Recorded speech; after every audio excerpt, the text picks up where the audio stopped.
Potter, she shouted. We've got to play the cup. Gryffindor. Professor McGonagall ignored him and continued to shout through her megaphone. All students are to make their way back to the house common rooms, where the heads of houses will give them further information. As quickly as you can, please. Then she lowered the megaphone and beckoned Harry over to her. Potter, I think you'd better come with me. Wondering how she could possibly suspect him this time, Harry saw Ron detach himself from the complaining crowd. He came running up to them as they set off toward the castle. To Harry's surprise, Professor McGonagall didn't object. Yes, perhaps you'd better come too, Weasley. Some of the students swarming around them were grumbling about the match being cancelled. Others looked worried. Harry and Ron followed Professor McGonagall back into the school and up the marble staircase. But they weren't taken to anybody's office this time. This will be a bit of a shock, said Professor McGonagall in a surprisingly gentle voice as they approached the infirmary. There has been another attack, another double attack. Harry's insides did a horrible somersault. Professor McGonagall pushed the door open and he and Ron entered. Madame Pomfrey was bending over a fifth-year girl with long curly hair. Harry recognized her as the Ravenclaw they'd accidentally asked for directions to the Slytherin common room, and on the bed next to her was...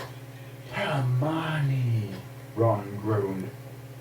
Hermione lay utterly still, her eyes open and glassy. They were found near the library, said Professor McGonagall. I don't suppose either of you can explain this. It was on the floor next to them. She was holding up a small circular mirror. Harry and Ron shook their heads, both staring at Hermione.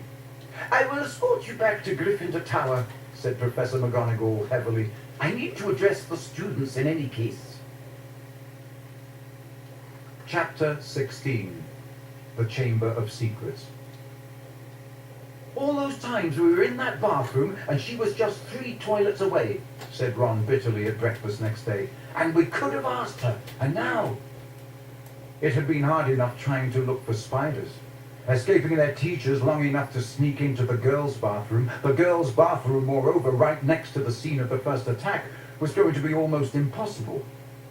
But something happened in their first lesson, Transfiguration, that drove the Chamber of Secrets out of their minds for the first time in weeks.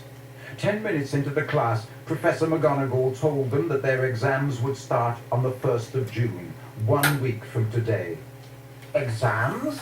Howled Seamus Finnegan. We're still getting exams?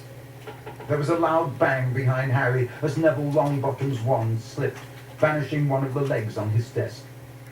Professor McGonagall restored it with a wave of her own wand and turned, frowning, to Seamus. The whole point of keeping the school open at this time is for you to receive your education, she said sternly.